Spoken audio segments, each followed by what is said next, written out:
It was heartbreak at Wembley for the Blades. Their first cup final in almost 100 years ended in tears as Liverpool picked up their first trophy of the season as Jurgen Klopp bested his opponent. It was a good run from Sheffield United, but for manager Docs, all the speculation surrounds the 27-year-old now. With many pundits believing this could be his final game in charge of the Blades, the stakes could not be higher. 2 cup final defeats just simply won't cut it, and with rumours that he'll be sacked if he fails to deliver Champions League football, it's now or never for the young manager. His legacy on the line, his first ever European final, it's Sheffield United vs AC Milan, and it's live! What's up guys, and welcome back to another episode of Career Mode. This is episode number 83. Hopefully you guys enjoyed that little introduction there. And yes, today we are returning with the season finale, as it is the Europa League final, as Milan take on Sheffield United in our first ever European final in club history on the back of, well, what you would have just seen there, heartbreak, that FA Cup final loss to Liverpool at Wembley just 3 days ago, or is it 4 days ago? 3 or 4 days ago. Now we've got to try and pick ourselves up and win our first ever piece of European silverware in our first ever European final. Easy task, right? So, yeah, Milan took out Sevilla in the semis, the Spanish side. We, of course, thumped Monaco by 7 goals to 1 on aggregate to set up this Italian versus English final. And I'm very excited, but also very nervous as well. As we know, if we win this, we'll qualify for the Champions League next year. So there's extra incentive to pick up the trophy. And of course, on the back of that defeat to Liverpool even, I could say to Sheffield United, to Liverpool even, we really need to make amends to the fans who will be travelling to wherever this game is going to be played. As we know, Jamal Lewis picked up an injury at Wembley, and therefore he will be not taking part in this game. So we'll put young Brian Fagan on the bench for this one, but I was going to do that anyway because Fagan's played well in Europe this season. And here we go. So, yeah, today's episode is going to be a live Q&A, guys. When was the last time I did a live Q&A? It's been, what, 4 years? About 4 years, I would say, since our last live Q&A.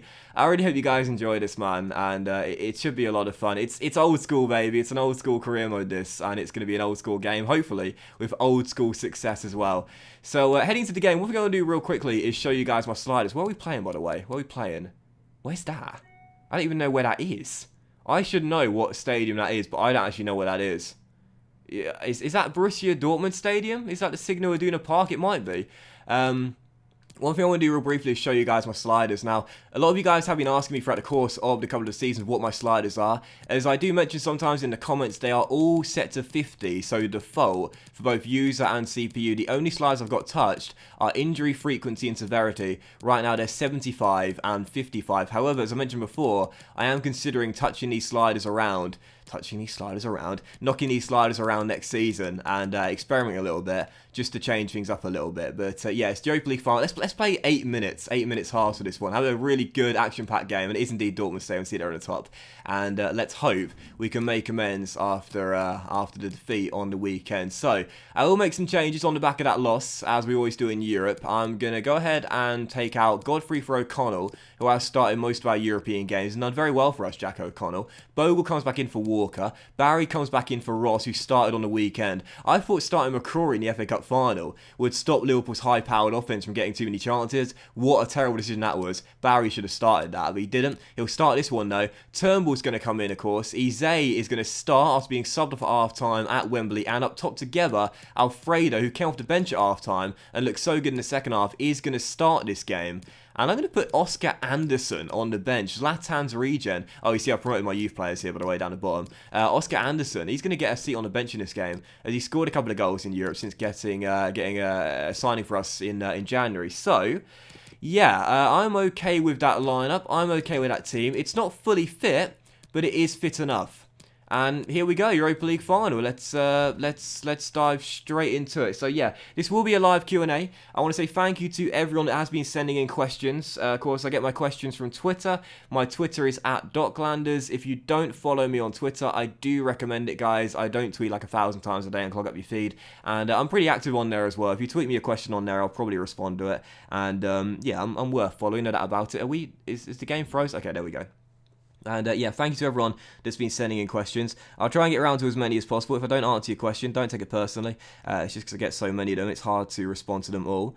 and I'm reading them now, and yeah, I'm there's a couple that I'm very interested in answering, and yeah, it should be good. But I also want to say as well, real briefly before the game does start, some of you guys have been asking me what the plan is for next season. I have teased it a little bit. Will this be our final season at Sheffield United? Do you know what? I genuinely don't know. But if we lose today, then definitely not. There is no way I'm leaving Sheffield United come the end of the season if we lose the Europa League final and the FA Cup final. Absolutely no chance. No way. We've got to win at least something with this Blade side. And I'm hoping we can get this Europa League. But even if we do win it, I don't know what I'm going to do next season. I really, really don't. I mean, I'm in two minds right now because, you know, this is an old school career mode. And obviously in my old school saves, we would leave a club at some point and go on to do more things with other teams. And sometimes even return. Like in my Millwall save, we came back to Millwall and then ended up taking them to the big time. But I really am in two minds because I love this Sheffield United team. I love this project. I do think we can take it further, of course, but it is incredibly tough, and I do think at times that a fresh start somewhere else, taking our players with us, might be pretty cool too. So I'm in two minds right now. I really don't know what to do come the end of the season, but I will say this, guaranteed, if we lose this final, I'm not abandoning this team. There's no way I'm leaving this team. As you can see, Ollie Shaw there nodding as I say that. He don't want me to go. There's no way I'm abandoning this team if we lose this final. I'm at least putting something in the cabinet before we move on. But hopefully we'll win this and have something come the end of the season and not have 2 defeats come the end of the campaign. So yeah, hopefully the lineups will get shown soon because I've been babbling on for ages. This really is an old school episode when I'm babbling on before the game starts. And oh, there it is. It's glistening on the podium. Can we win this Europa League? Well, let's take a look at Milan's side, start the game off. Already got Haaland in their side. I see, lining up in a 4-1-2-1-2 narrow, just like us, so both teams lining up in the same system. Very good team with Benjamin Mendy, Joe Gomez, John Anthony Brooks as part of the back line with Donnarumma in goal, of course. And up top together, Joel Linton and Haaland. That is going to be a tough team to stop as they'll line up for the photograph. But as for our team, I've got to say, I think we're pretty evenly matched here with Milan. Obviously, we've been the top scoring team in Europe this season, so goals are our game.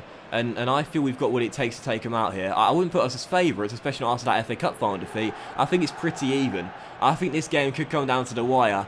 And I bloody well hope it doesn't come down to a penalty shootout, that's for sure. But of course, yeah, our team here, 4-1-2-1-2 narrow again. Henderson in goal, back for Shaw, McKenna, O'Connell and Bogle. And Didi, Turnbull, Walsh and Eze are our midfield quad. And up top together, Tony and the Golden Boot winner for sure now, Alfredo Morelos, starting up top. So here we go, boys, Europa League final. Come on, you Blades. Let's win our first piece of silverware in the series, and let's get these questions going. So first question comes from James, Baghdad Coca-Cola, and he says goals for 2020.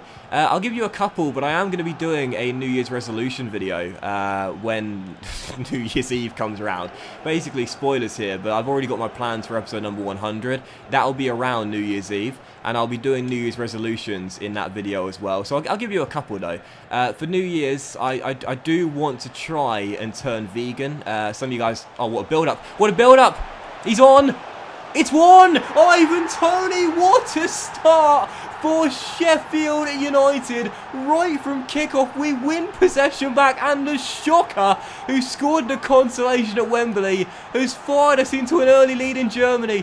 What a start for the Blades. Fantastic little build-up, and of course, if someone was going to get the assist, it would be a Brecci Eze. Came off at half-time at Wembley, didn't have a good first 45, but what a start for our number 7 here in Germany. Through ball to Tony, eyes on the prize. What a start. Oh, I love these celebrations. McKenna, Tony, Shaw, and Eze joining in as well. What a start. 4 minutes in, we're in front here in Germany. Extraordinary.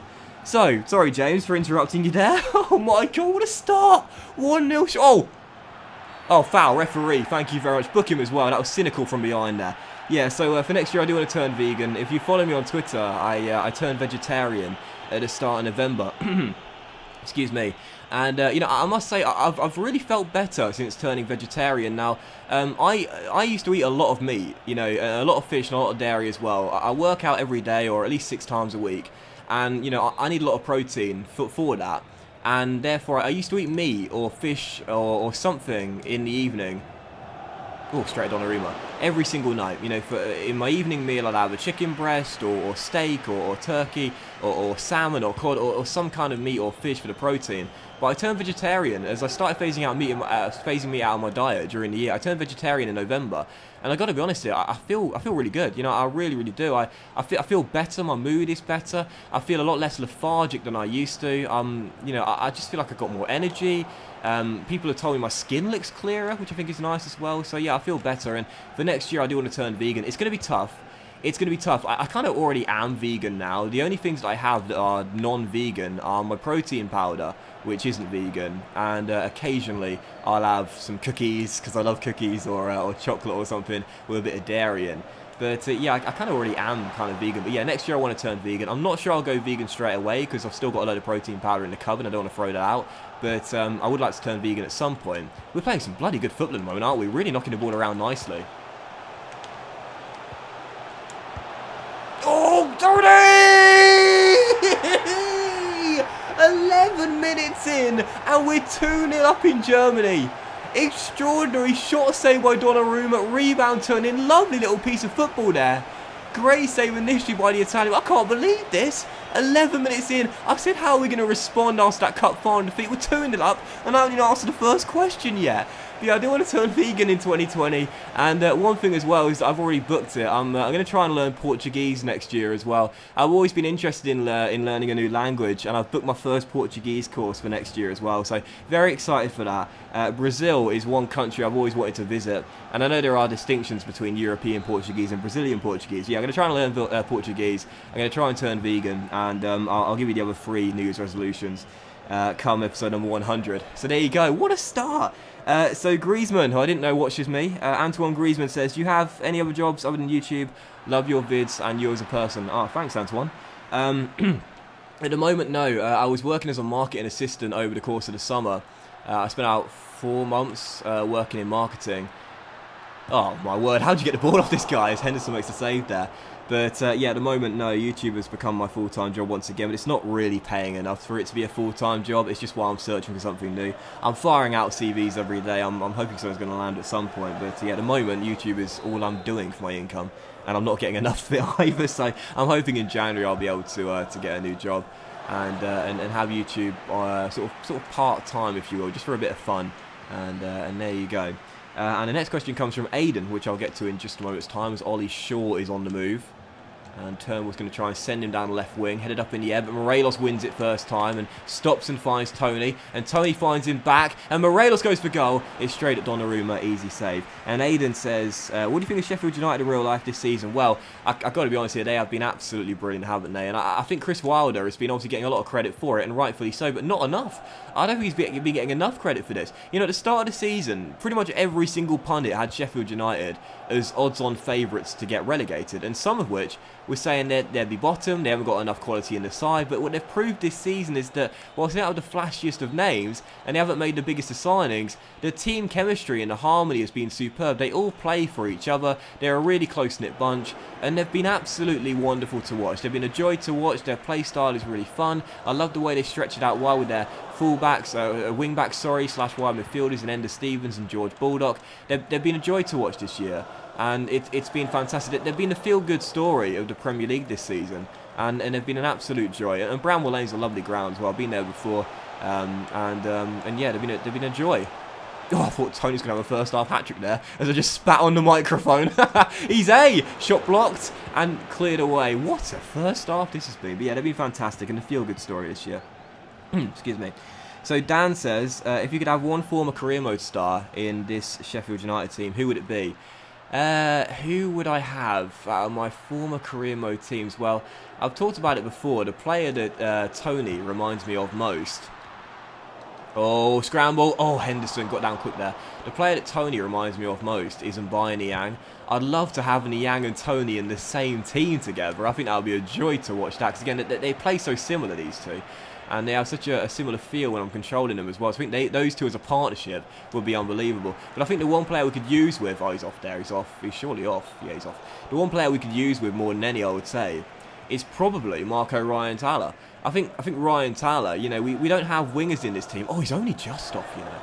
He was almost in his own half there, so he would have been on. But I think the one player that we could use with Mark is Ryan Tyler, because Ryan Tyler, of course, spent a lot of time playing on the wing in my Watford and Milan save. But we also played him through the middle of the park a lot as well. And I think he, as part of our CM quad, would be absolutely superb. On the left-hand side with Walsh on the right, and having Eze playing further forward and Ndidi playing holding mid, I think that would be amazing. So I think Ryan Tyler would be the best to have, or perhaps Leao Gutierrez, maybe, as a centre-back. One or two anyway. But probably Ryan Tyler. Next question comes from Joe, and he says, got any ideas about the meaning of life? Mate, I wish I fucking knew. I don't know. One thing I'm learning more and more nowadays, though, is that you just got to take things as they come, you know. You just can't predict the future. And, I mean, as Eze tries his luck and it's blocked. I mean, you know, a year ago I was doing YouTube full-time, and I was in my nice posh flat in the city centre of Manchester, and I was loving it, and, you know, here I am now in a house share in a suburb, and, you know, not really earning enough money to do this full time anymore, so I need to get that new job ASAP. Anything can happen, you know, anything can happen really, and I think that you just gotta roll with the punches, take things as they come. And also try and keep an even keel as well. You know, don't get too excited, don't get too negative either. Some things are going to work out, some things aren't, and you just have to accept that. Nobody's going to have a life where literally every single thing works out for them. And even if you're always down in your luck, or it seems like you're always down in your luck, at some point you'll get a bit of good fortune. And I'm confident of that. At some point, I believe I'll get some really good fortune, something nice will happen, and things will work out well. So that's why now I try and keep it nicely balanced. Instead of going too negative when things go bad, or getting too high on myself when things go well, I'm trying to keep an even keel. I think that's the best way of doing things, and I really think the meaning of life really is just to find that happy medium, find that balance, and you know, just make sure that always you're living in a state of contentment. I guess, I don't know. I've got no idea. Next question comes from Ollie, and he says favourite author.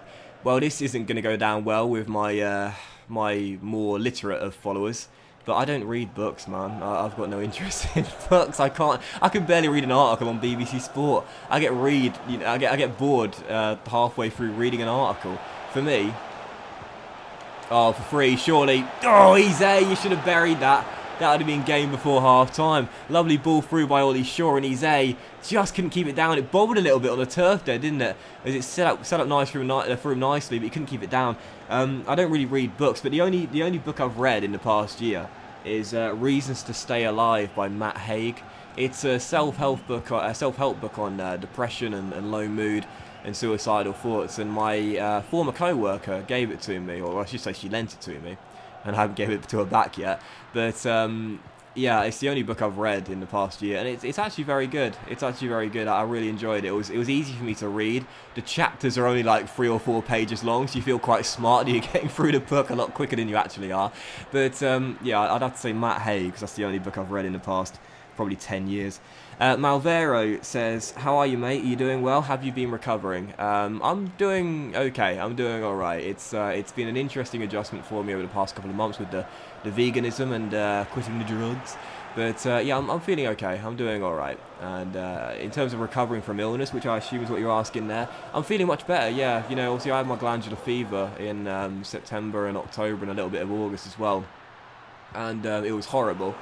I'd never been that ill before in my entire life, and it was just absolutely horrible, and I never want to have to go through that again. It was terrible. But since then, I do have moments of fatigue every now and then. You know, my doctor did say that you are going to have that for a while. It can last for like 6 months, which I'm not enjoying. So every now and then, I do still have moments of... Is he on there, Tony? He is. Donnarumma with a save, preventing that first half hat-trick. Every now and then I do have moments of fatigue where I just need to sit down and just take a couple of breaths, and even at the gym as well, you know, normally I can bust through my workout pretty comfortably, but sometimes I just need to sit down, have an extra break. But yeah, I'm doing okay. I'm doing all right. I'm recovering quite nicely. I'd say I'm 99% or maybe 98, 99% back to full health since the glandular fever, and I'm doing all right. I'm doing okay. I could be doing a lot better, but I'm not doing too badly. Oh, Scott! Oh, I thought that was going to be Scott's first goal for the club. Tony flicked on the corner, going for that first half hat-trick. He has been in the mood tonight, hasn't he? I thought Scott was going to get his first goal for the club. That would have been a perfect first half, just couldn't react on time. And there you go, still chance here from this corner. Walsh delivery, cleared away, and that should do it for what has been an absolutely inch-perfect first half.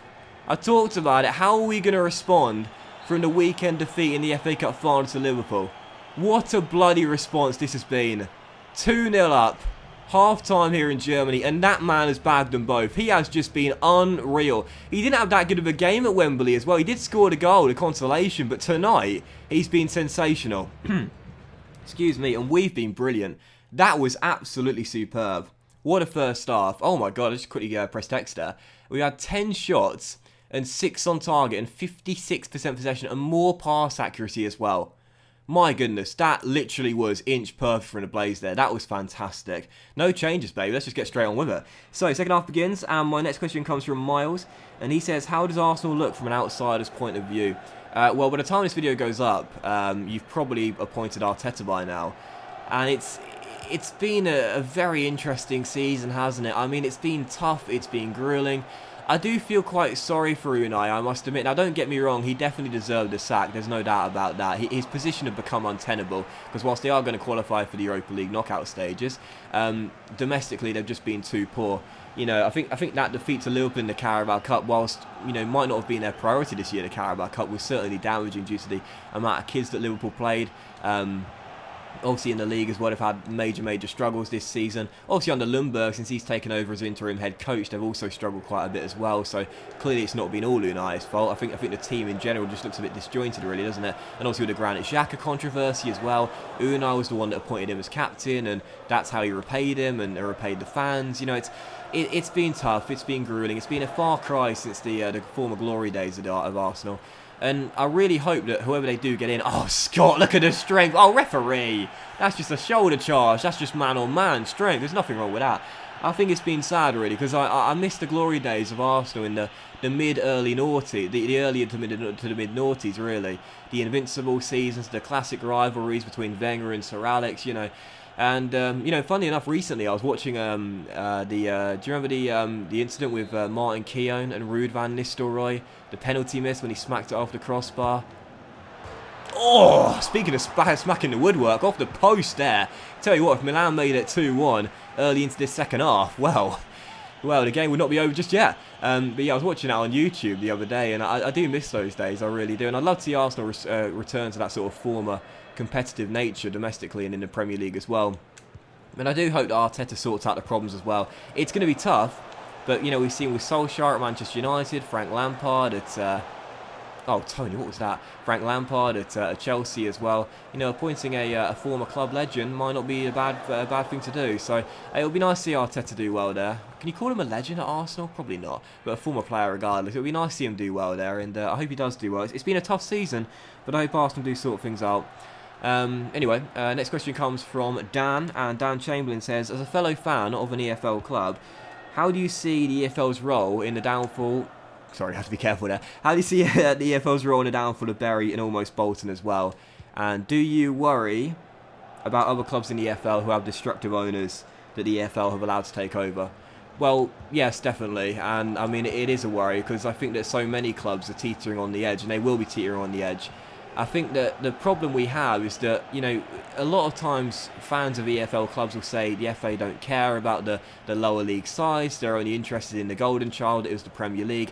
I don't necessarily agree with that, but obviously we know that the Premier League is their cash cow, and the EFL pales in comparison to it, really, with the TV money and how much it generates. One thing I will say, though, is that with the EFL in particular, the way they have allowed some less than reputable men to take over at clubs, I think that there are going to be some major consequences coming in the future, and I think they do need a rethink in terms of, because they have that fit and proper test, don't they, for someone to take over, but it clearly doesn't work at all, does it? So it's not great, and I want to get Shaw involved. I think you know, we've seen, because I've moved to a suburb of North Manchester, and the club that is local to me now is Salford FC. However, one of my sort of second local club, if you will, would have been Bury FC. But of course, Bury are now no longer in existence, and of course they've had over 100 years. Oh no, it's over the bar! God damn it! I want Morelos to get a goal on the big stage here. Bury have been a club for over 100 years, and obviously 2 months ago they sadly folded as a club. And, you know, unfortunately, I hate to say this, but no one really talks about it anymore. But it's affected the wider community, not just the fans of the club as well. And I think it's just so sad that, you know, a club that had had rich history and had been, you know, a football team for over 100 years, again, that pride of the local community, is now no longer in existence. And football fans in the country are sort of shrugging their shoulders and saying, well, that's just life. But it's sad. It's really, really sad. So I do worry. Because I think we will see, you know, we've seen the downfall of Bolton. Of course, they're still a club, of course, but they've had that major points deduction. I think that we will probably see some more clubs in the next maybe 2 decades, you know, becoming extinct. Oh wow, Bogle's got himself into a right mix-up there.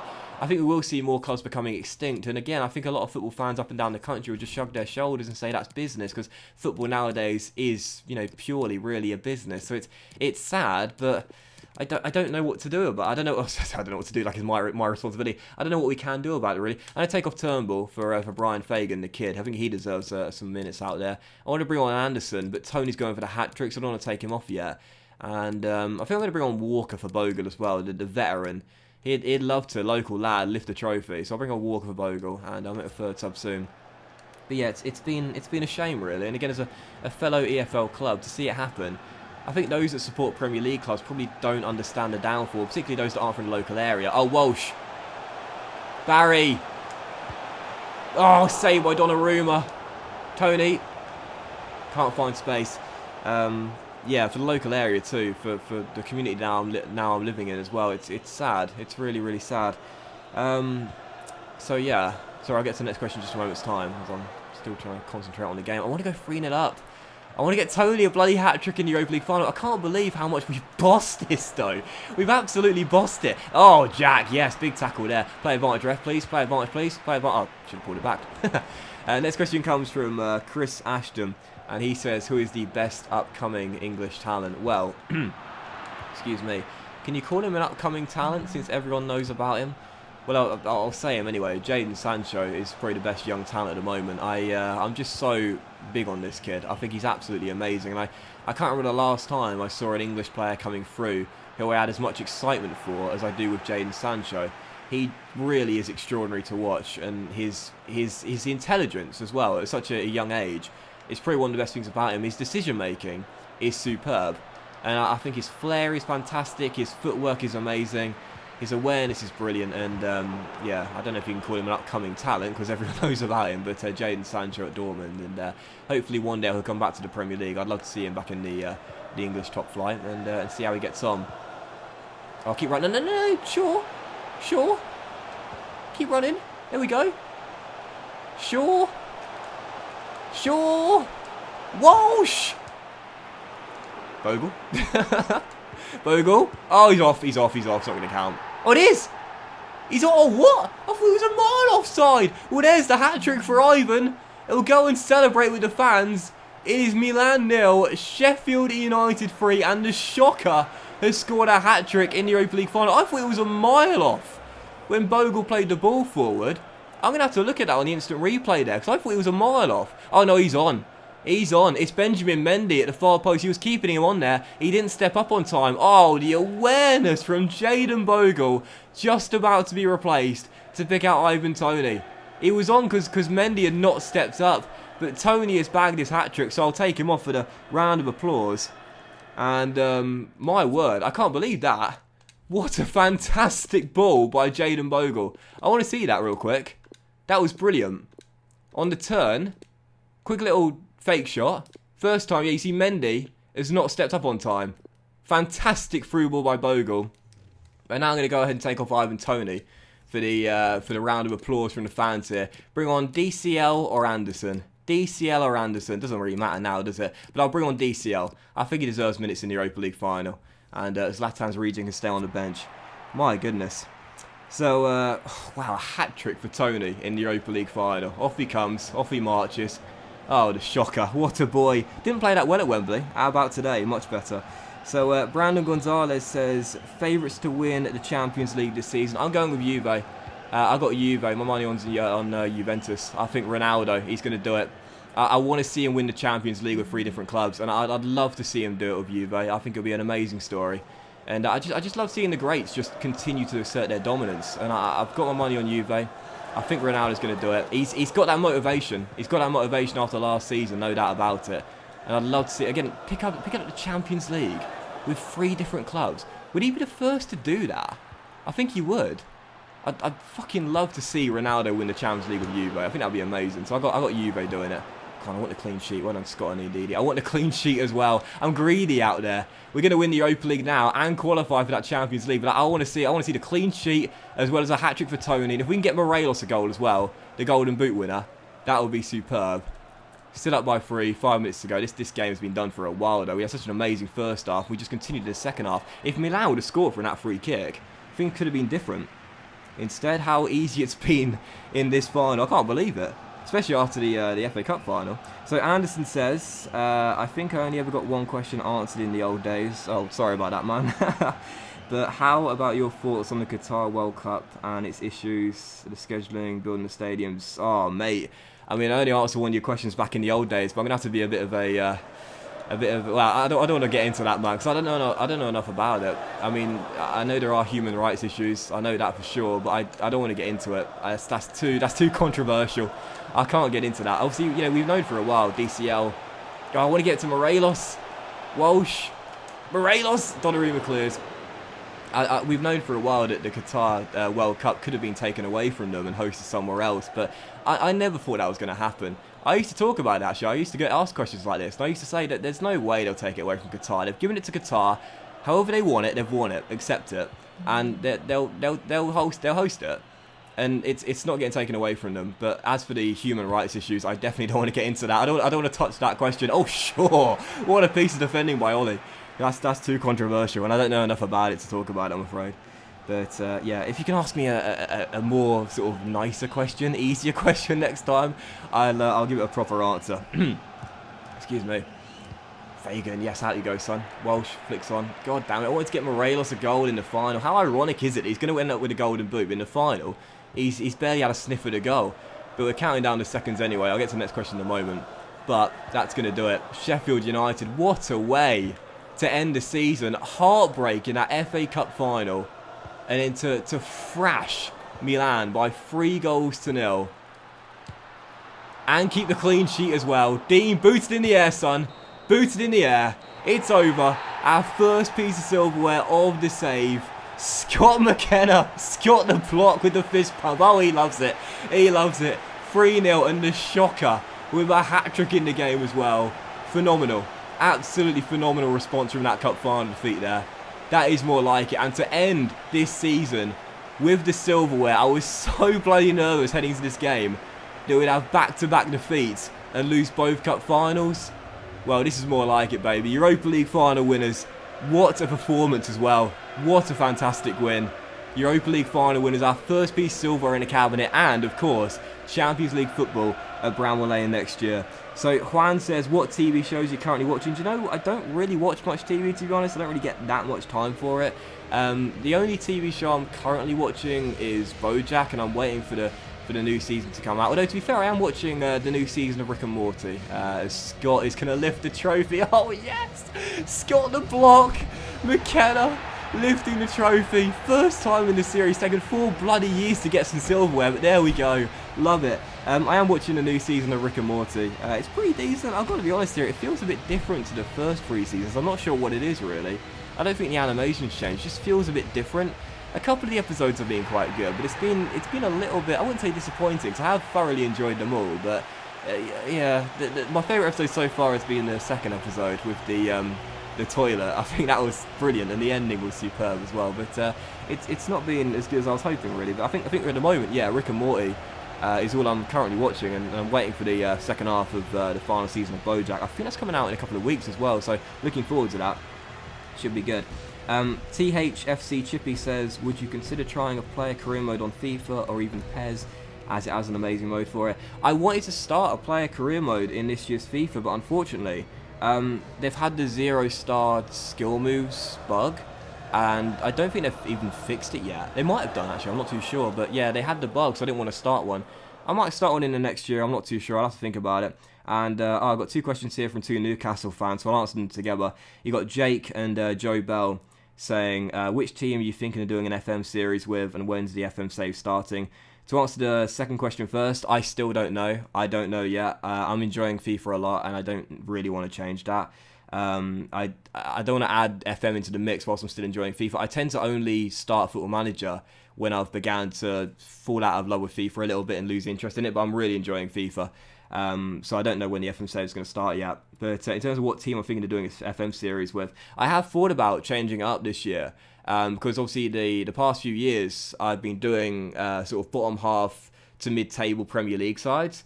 The only save where it was different was my Millwall save back in FM 18. Excuse me, and I have been thinking about doing like an RTG, maybe like a League 2 or perhaps even conference side. I think that could be quite fun.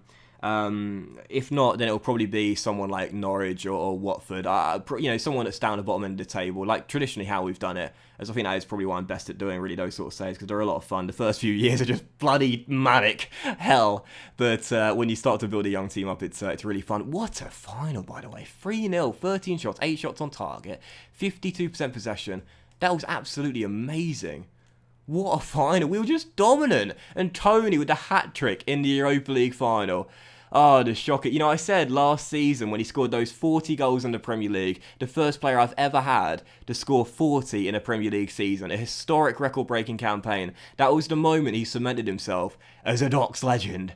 And, he's just adding to his legacy with a hat-trick in the Europa League final, in our first ever European final, to help us win the trophy. Absolutely amazing. But really, I mean, Tony's the man of the match, but everyone's going to get a glass of champagne come the end of that. That was brilliant. I really wanted to get Shaw an assist in the final. He didn't really get forward enough, did he? He had a couple of moments. In fact, he would have got one had he not spurned that chance. But either way, everyone played well out there. Nobody played poorly. But, of course, the man of the moment, Ivan Toney.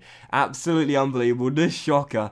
Extraordinary. So, as we're going to end the episode there, we do, of course, have the special in-depth look at the save coming out tomorrow. That'll be the final episode officially of the season. I'll answer a few more questions whilst I also show you the youth players we promoted as well. I want to show you the potentials, because I haven't even seen them yet. We'll take a look at the route to the final as well, as I always like to do that come the end of the final. And I'll answer a few more questions. Jean, one of my long-term subscribers, says, how long have you been a football goalkeeper? And another one totally random, what was your worst physical injury? I don't play football anymore, but I used to play from the age of like 6 to 17. Nowadays, if I go back down south, I might have a mate's kickabout, but I don't actually play for a Sunday League team or anything. And what was my worst physical injury? It would have been when I broke my arm when I was about 8 years old. We're a great team. When I was about 8 years old, I broke my arm. I've still got like a little scar on my wrist from where they put the pin in, and I broke my arm. I think I've told this story before, but basically, when I was a kid, we used to play on like climbing frames and whatnot down the park, and I don't know what they're actually called, but they were sort of monkey bars, if you will. I don't know what they're called now. But, the monkey bars, all of my mates could do them perfectly. I'm sure you know what monkey bars are. It's from one area of climbing frame to the other. You just sort of like, pull yourself through. I could never do it. I just didn't have enough upper body strength when I was younger. And I thought the way to counteract that was to jump from one side of the climbing frame to the other. Like, grab one of the monkey bars halfway through and then swing to the end and to the other side. Well, I did the first part right. I jumped to the halfway point. I managed to grip onto the monkey bars, and my momentum saw me swing. I slipped off the monkey bars, and I was falling towards my back. I would have broken my back as well at 8 years old, but I managed to sort of put my arm underneath my back as I was falling instinctively. And, I broke my arm, and that was the worst physical injury I had. And there you go. So... a couple more questions whilst we get through to the end of the episode. Oh, there's so many questions. I'll tell you what, I think what I might do is, in a especially in-depth look at the save, answer a few more of these. But I'll answer a couple more whilst I show you the youth players we promoted, because I don't know what their potentials are, but we'll look at them together. We promoted all 4 of our players at the academy. We've got Romano, we've got Gallo, we've got the 2 Americans, Matthias and Brett Wilson as well. So take a look at these in the academy and I'll answer a couple more whilst I'm going through. Lloyd says, next Premier League manager to be sacked. Oh, tough question. Do you know what? I have no idea. I honestly don't know. I think at this rate it could be anyone. I hope it's not Daniel Farker, but it could be anyone. Sorry, what players am I looking for here? Oh yeah, Marco Romano. Here he is first. So Romano shows great potential. 61 rated wide midfielder / winger. And he has got, oh yes, well, he shows great potential. But high-low work rate, 5-star, 4-star. Oh, he's got a trait. He's got a trait, 5-star, 4-star, and he's got a trait as well. Oh, it's a CPU trait though, so we can't use it. Playmaker. I've said before, you barely ever get youth players with traits. He's got one, but we can't utilise it, sadly. I can't answer that question from James Roach. Top 10 players in the world based off current form. Be here forever, I'm afraid, James.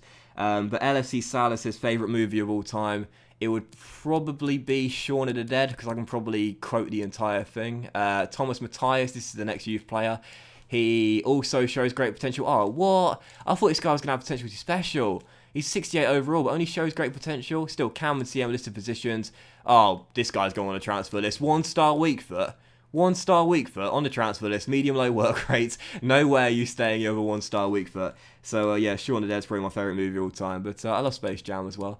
We're looking for two more. We're looking for Brett Wilson. There he is. Oh, there we go. That makes up for it. Potential to be special for Brett Wilson. Centre forward. Sadly, no secondary position, but centre forward and 3-star, medium-low work rate. Not the best, but quick, good agility and balance with 83 already at 17 ball control.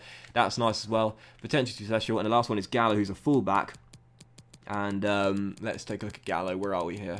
Where's Gallo? There he is, Giovanni Gallo. Mrs. Gallo, back at it again, for those who watch my Palermo club and country save. An exciting prospect, right back, centre back listed positions. How tall is he? Is he 6 foot plus? Oh, he's indeed 6'2". Oh, a 5-star weak foot as well. High medium work rate. Oh, he's got a trait as well. He's got a trait as well. High medium work rates and the power header trait. I think this guy as a centre back could do well. He's got 68 strength as well. High attacking work rate, not the best, but either way, I'd prefer this guy as a centre back more with a 5-star weak foot. And yeah, there you go. So I think we're going to end it there then. That will be the end of the Europa League final, and the final play game of the season ends in success for Sheffield United. Absolutely buzzing. The silverware is in the cabinet for the first time since the series began. We avenged those demons from the FA Cup, and what a European campaign we had. We were undefeated in the group stage, 5 wins in 6, only slipping up once with the draw on the final group game. We, of course, won the round of 32 comfortably against the Austrian side Rapid Vienna. We then knocked out Schalke, 7-3 as well. Then we took out Fiorentina, 5-0 over 2 legs, and then Monaco 7-1. Every European game in the knockout stages, we scored at least 3 or more goals, I believe. And in the final, the 3-0 scoreline, the icing on the cherry on the cake, as I used to say. 3-0 the final score, our first piece of silverware. That does mean Champions League football at Bramall Lane next year, but are we going to be there for it? That's the question. Are we going to be there for it? You see Ndidi there standing by the Europa League trophy. Oh, who won the player of the competition? It must have been Morelos, surely. It was indeed Morelos. He would have won the Golden Boot, of course, because he had 14 heading into the Europa League final. He might not have scored in the final, but he'd already sort of guaranteed Europa League before the game even started. Yeah, he was the top scorer in the Europa League. Tony, with his hat-trick in the final. Look at that ratio. 10 goals in 6 games. Since that squad number changed, he was an absolute beast. Top 3 for Tony as well. And yeah, the question is, with the Europa League silverware in the cabinet and Champions League football at Bramall Lane next season, the question is, are we going to be there for it? Are we going to be at Sheffield United next season? Oh, I'm in two minds. I mean, what a way to bow out at Bramall Lane, winning their first ever piece of European silverware. Yes, of course, cup final heartbreak, but either way, Champions League football next season, we've given it to them. Do we end on that? Do we say goodbye? Do we end on a high and say thank you to the Blades fans for all the support, all the success we've given them, and move on? Has that been our final game with Sheffield United? Oh, I don't know. I don't know. I'll have to think about it over the summer. I don't know. We'll have to see. But that was today's episode of Career Mode though, guys, for sure. And a big thank you for watching. I hope you have enjoyed it. If I didn't get around to your question, I do apologise. But as you know, I ramble on like crazy, so I could have got like doubled it and done had I not been rambling on. But I'll try and answer a few, and especially in-depth look at the save. And that is going to be coming out tomorrow. That'll be the official final episode of Season 4, where we run through what went on around the world in European football. We go through the top scorers, assists, clean sheets charts, one final look at our squad, and I think we'll look at the Browse job section as well, with the potential of leaving to a new club for Season 5 and bowing out on a high, delivering the Europa League. We'll think about it, but don't miss the next episode. We'll think about it and talk about it more. Have a great day, guys. Thank you for watching the double today, the cup double. We end with success, Europa League in the cabinet. Much love to you all. Have a fantastic night, and I'll see you for the next episode, the special in-depth look at the save, very soon.